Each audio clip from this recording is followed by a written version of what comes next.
the depth chart of the Green Bay Packers was so dense and so good. You had a guy like Trent Green who turned into a future MVP candidate behind center. He was the second stringer.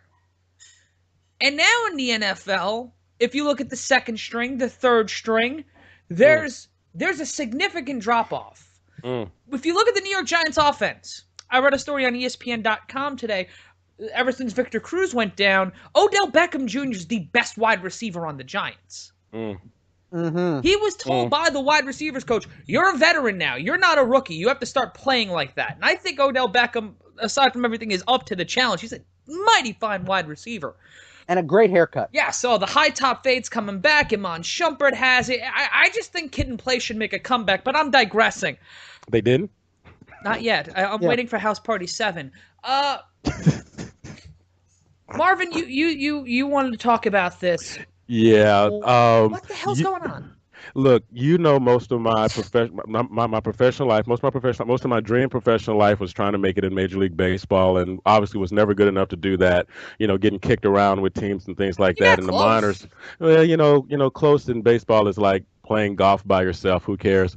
But the reality for me was I only had 1 year of Division I football because of a scandal at my college, and that's a story for a later date. But what happened was, the reality of it, even with that 1 year, I had something that couldn't be taught. I was 6'6", and I could run a 4.5 40. So when I was looking for gigs, I had friends who were playing in the NFL at the time who kept throwing me bones. So I got workouts with various teams. I got actual practice squad tryouts. And the only difference between a workout and a tryout is, at the end of the workout, you get a quick interview, usually with like your position coach and the head coach, and then they say, okay, we'll talk to you later. At the of a tryout, they actually give you a couple of things and tell you, okay, your locker is the one over by the little mini fridge. And wow, a whole mini fridge. That's pretty cool. Yeah, well, actually, that's about the size of my locker. You want to be honest with it, but okay, really quick, over the course of 2.5 years, I sat in front of Tom Coughlin when he was with the Jaguars, Herm Edwards with the Jets, Fox with Carolina, Denny Green with Minnesota, and those realities in that moment when I'm sitting there and I'm out there working out with in some cases, the starters, and in some cases, some of the guys from the practice squad, here's what I saw. With my 1 year of Division I ball, I was still good enough to be there, and these were the guys they were picking from. Now, we're going back now, obviously, to the year 2000, 2001. But what I've seen, the only thing I've seen change between then and now is this.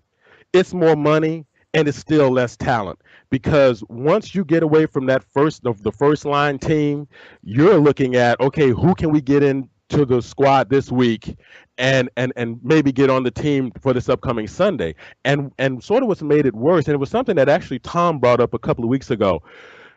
You have all these incomplete teams. You have teams with these stacked offenses, but no defense. Team with stacked defenses but no offense. And so I just sort of thought about that, and I kind of looked around. I said, okay, let's kind of examine all these teams. Who really has a truly complete team, and oh, by the way, has some depth to accompany it? And I don't mean in terms of name. I'm talking about in terms of who's actually putting in time, who's actually, when they come out in the third and fourth quarter, actually can make an impact. And you're not seeing that. And it speaks to the popularity of the NFL. You have these teams that are not complete, but they can still manage to generate what they can generate in terms of fan interest. And a few years ago, Matt and I talked about contraction in the NFL. Let's get more talent with fewer teams. We know that will never happen. More likely to see the other way. Totally, because the product will still sell. And think about where all these teams would be. All the top teams would be if their quarterback went down, with the exception of what happened with Brady and Matt Castle. Think about the rest of the teams look at what happened with Dallas with Romo, if the Saints should lose Breeze, and I know, I get it. I'm talking about top tier, beyond top tier level players. I get that, but even the marginal starters, and when I say marginal, I do mean marginal.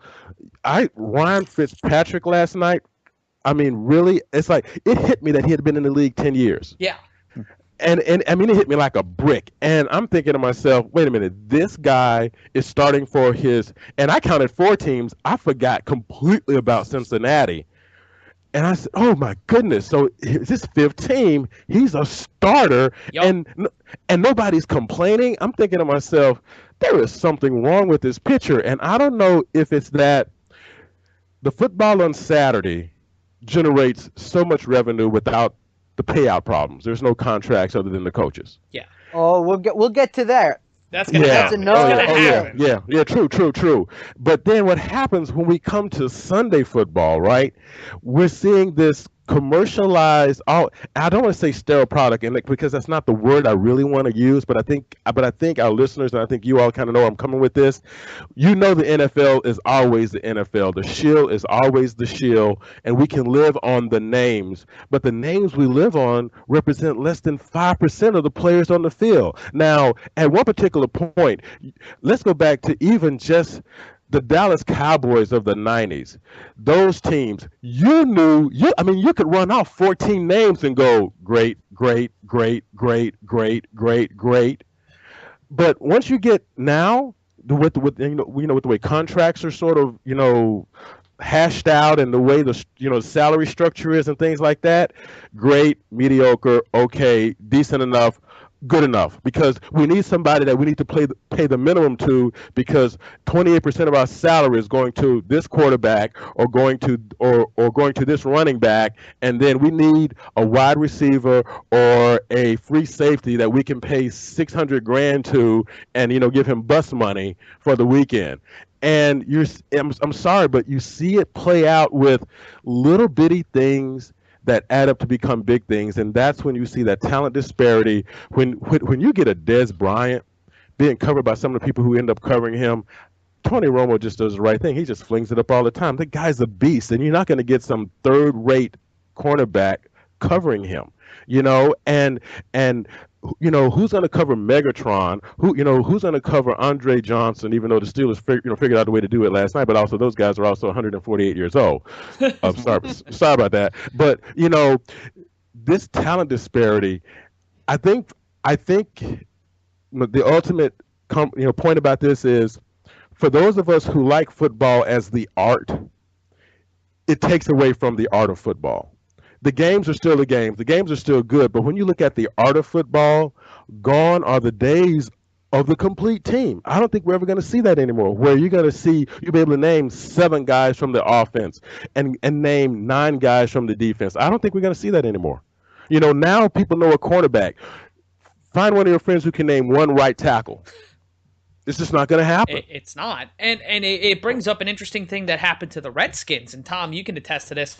The fact that Robert Griffin III went down. Everybody thought that Kirk Cousins was just going to step in and that they would be better.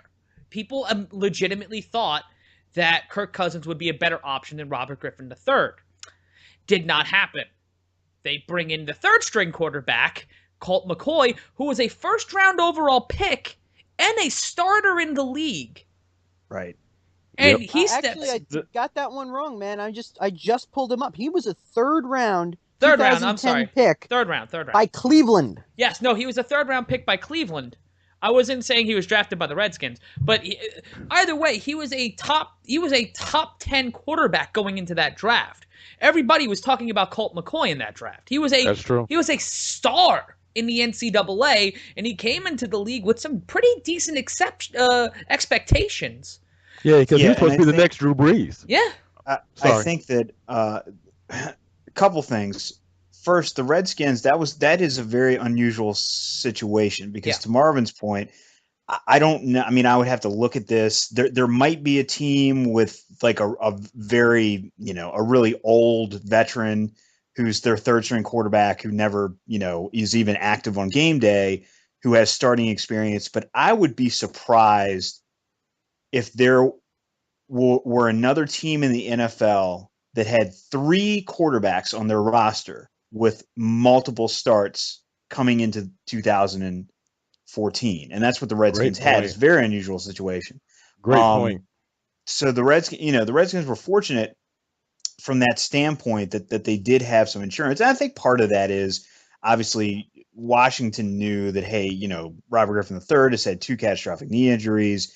We need to just be wary of this is a place where we need to invest. But to the bigger question about, what's going on in the NFL, there have been 2 fundamental changes in the game in the last 20 years, give or take, that have affected this exact problem that we're discussing now. One, obviously, is the salary cap. The pre-cap teams are largely the ones that we're talking about, where you have so many top-level guys on both sides of the ball. Teams that were either playing before the cap came into play or were at least constructed before the salary cap came into play. True. And I think that is obviously something that has greatly changed the way that NFL teams do business, because the fact of the matter is, if you are an NFL GM, you're going to say, I have a chance to have an elite player at position X. Where am I going to save money? I'm going to have to sign an elite player. That's going to be a big cap hit in theory.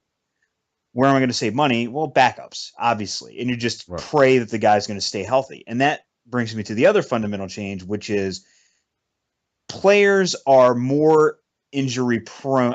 Injury prone is not probably the right word, but players are more likely to get hurt now or be out with injury now for a number of reasons. Very quickly. One, more awareness of concussions and more caution related to concussions.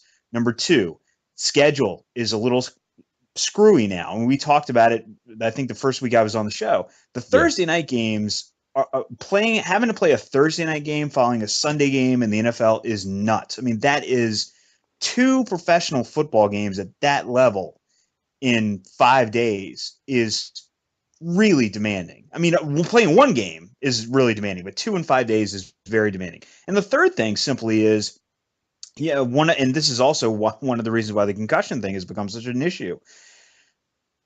It's not that players are bigger. It's not that players are faster. It is that bigger players are so fast now. That has been the fundamental shift now versus a generation or 2 ago. I remember when Lawrence Taylor came out of college. I don't remember it firsthand because I was, in diapers. He got drafted in 83. I believe. 81? Yeah. His last year at UNC, I think, was 80. And then his first year in the NFL, I think, was 81. So you were 2 years old, basically. Yes. But here's the point. Like, it was a big deal that he could run a 40-yard dash as a linebacker in under 5 flat. Like, that was a huge deal, that he had speed that at the time was amazing, and that now you could not get on the field with that speed as a linebacker. That's true. And the point is that when you have guys who are like Julius Peppers or J.J. Watt or, DeMarcus Ware, on down the line, guys who have played in the last few years, who combine that size with ridiculous speed, or at least speed that is scary for guys that size to have, the potential for injury is even greater than it's ever been in an already inherently violent game. So I think that with those 3 things in play, salary cap, the schedule issues that you have now, plus awareness of concussions, and then also the just overall danger of the game because of the size and speed of NFL level players, it's impossible to keep that many top level guys on the field because you can't sign as many, and the ones you do sign are going to tend to get hurt. So I think that's been a huge change in the game in the last 20 years. Well, I'm going to throw one thing out there. Lawrence Taylor was a fantastic player, and he could run and play so well, but also he was on enough cocaine that he didn't feel any injury until 10 years after he retired. I mean, and I think that there may be something to that in a sense of, there used to be a time where, a player, oh, I got hurt. All right, cortisone injection. Boom, you're back. You're so right. You're so right.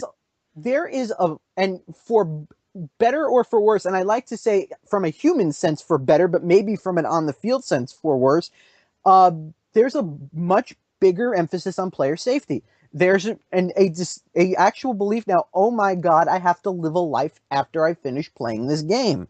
I don't want to die at 50. or I don't want to be so hurt and so broken down that I can't do anything at 50. And also you have to factor in, I don't mean to cut in, that this is a 52-week job now. Yeah. It's become. Yeah, back Yeah. 30 to 40 years ago, maybe even up into 25 years ago, up into probably the early 80s, this was not a thing that people did full time. This was something they did half the year. And now, the evolution of the game, everything you guys have brought up is the real reason why. But I think a thing that we're not talking about is coaching. Ooh. The fact that a lot of players now on the pro level are either not taking it in, too lazy. I think that there's a sense of entitlement. I think it's all three, because the next thing you're going to say was they're not getting it, and I believe it's all three. And man, we don't have enough tape for me to tell you stories of my tryouts and workouts of the stuff I heard pro players say about when, whenever we're getting a play to go run so the coach can scout us out. Man, the things those guys say when we get in that huddle about, whatever. But it's amazing. But that's another story. But Matt, I'm sorry to cut you off, but I think you're ace on the money. It's because look at Jamarcus Russell. He had all of the tools, and back when Marvin and I were doing radio, we would talk about him all the time. Because the man had all of the skills. He was built like a brick shithouse. And he could throw, he could run, he was the whole package. But he was beset by the fact that he was catered to from when he could throw a football. From when most people now, people my age, me and Alex's age, from the time we were little to the time we've become an adult, the culture has changed so much that if you have one iota of athletic talent, at every single level, you will be catered to, you will be spoiled, you will be... the amount of self-justification coming from so many extemporaneous factors creates this sense of entitlement in a lot of players, especially ones who didn't grow up with a lot. Exactly. Yes, I was going to say, in a lot of places where you're dealing with, there are places still in this country where the only way out is to, join the military or be really good at a sport. Right. It's the gun, the microphone, or the jump shot. Right. Yeah. Right. No, you're right. And it's funny because when we were doing those GSI shows, I'll never forget Matthew asking me, why don't you think Jamarcus Russell is a good pick? And I said 2 words: work ethic. I never saw it when he was in high school. I never saw it when he was in college. And I said, you cannot play at the NFL level and be that lazy. I don't care how much you have going for you. You cannot play at that level. Those are real men who know the game, and they are smart. And if you are not someone who's good in the film room, if you're not someone who's going to get your technique down, you will not make it a week. Forget a practice. You won't make it a week. And the reality of it is, when I saw him, I'm thinking to myself, if he doesn't get somebody to pull him aside and sit him down and say, look, if you want to be in this league and do what you do, this is what you got to do. And he never did that. And I remember I'll never forget Matthew asking me, why don't you think? And I just said, work ethic. And we saw it. But do you think that there's a problem that you will see more of that and the league will change with that? Do you think that as the older veterans slowly retire, you start, I think it can be very easily argued that the hardest working man in football as a player is probably Peyton Manning. Yeah. I mean, the stories about his focus and determination and work ethic are legendary. Yeah. But it can easily be said he's in the twilight of his career. He ain't playing like it. Well, no, that's true. That's true. He's another one who might go another 25 years. He's George Blanda with an arm. The crazy thing about Manning, because I look after he set the record the other night, I looked this up. This is a quick tangent. The last 3 years, the 3 years he's had or 2.5, I guess, seasons that he has had in Denver are better than all but one of the years he had in Indy. Yes, well, that's because of elevation. Exactly. Elevation in the pot, right? I'm sorry. I couldn't resist. But Michael, but the serious point is, as you start seeing those players retire, and as the players get younger, as the generations shift, is the game will they get changed by the game, or will they change the game to meet their needs? Man, that is a great point. That is a great point, Alex. The more the older players transition into coaching, I think the culture will change. But I think so few of them are going to transition because they know how hard those guys work, man. Coaches are living and sleeping. Okay, here we go. I can make more at one of the 134 Division I football teams as a defensive coordinator than I would make as a defensive coordinator in the NFL. Guess what? I work less. Yeah. So here I'm in the NFL, living off of 80 to 100 grand a year, but I'm working 18 to 21 hours a day, sleeping on a cot in an office that I share with like the tight ends coach and like the left-handed linebacker coach. That's not the life I want. When I was a player and I was getting paid and I was at the parties and I was doing whatever, and all of a sudden I'm going to live that life, I don't think so, because most of these players now, and you know what, and maybe even some of the older players who are actually phasing out, there's a lot of rifts between a lot of those cats and their coaches because they say that's not going to be me, and a lot of them feel that way. And I'm not saying that it wouldn't happen, but you know what? The same reason Magic Johnson made a horrible NBA coach, I know it's not football, but the same reason Magic Johnson made a horrible NBA coach is the same reason Charles Barkley would make a horrible NBA coach. Those cats had a work ethic that was over the top, and they know these players don't, and the last thing they want to do is be stuck with their livelihood and careers on the line with a bunch of young heads, as they would call them, running around who can't remember plays, who can't remember positioning, who can't remember situational game management and stuff like that. And I think the better players are not going to transition to coaching.